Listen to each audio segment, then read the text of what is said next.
Today's story is Grandad's Island by Benji Davis. At the bottom of Sid's garden, through the gate, past the tree, was Grandad's house. There was a key under a flower pot that Sid could let himself in at any time he liked. One day, Sid called round to see Grandad, but he wasn't in any of the usual places. When Sid was just about to leave, Sid heard Grandad calling. "Ah, there you are," said Grandad. "There's something I want you to see." Sid carefully climbed up the ladder. He had never been in Grandad's attic before. It was full of old boxes and things that Grandad had a collection from all around the world. At the far end of the attic, Grandad pulled a sheet down from the wall to reveal a big metal door. "After you, Sid," he said. Sid turned the handle, clunk, and gave the heavy door a push. Sid found himself standing on the deck of a very tall ship. There was an ocean of rooftops all around. Grandad pulled the handle. Boop! Went the horn, and the ship lurched forward. "Steady as she goes," Grandad boomed.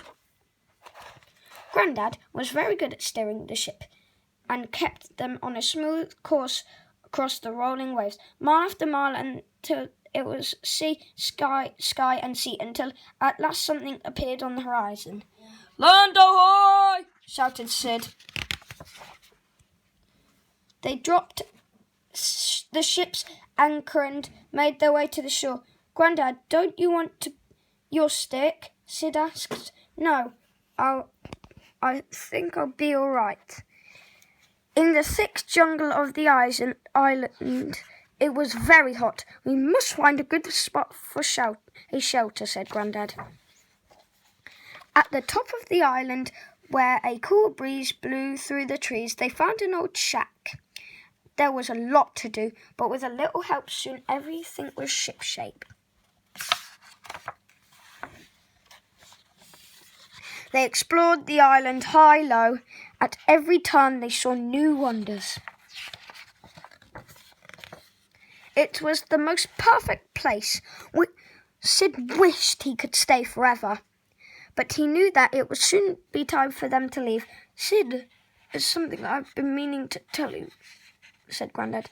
"You see, I'm thinking of staying." "Oh," said Sid, "but won't you be lonely?" No, I don't think I will," said Grandad, smiling. Before he set sail, Sid hugged Grandad for the last time. He would miss him very much. Everyone came to wave goodbye. Bye-bye. Across the waves, the ship chugged and churned. The journey seemed much longer without Grandad, but Sid steered the ship safely home. Next morning, Sid went back round to Grandad's house.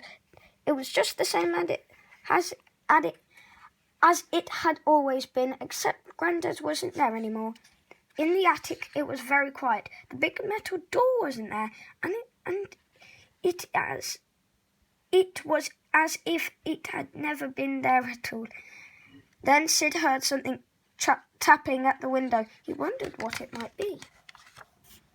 There on the window ledge was an envelope. Sid carefully pried it open. For Sid. The end. Thank you for watching Grandad's Island by Benji Davis. And as I always say, don't let it get you down.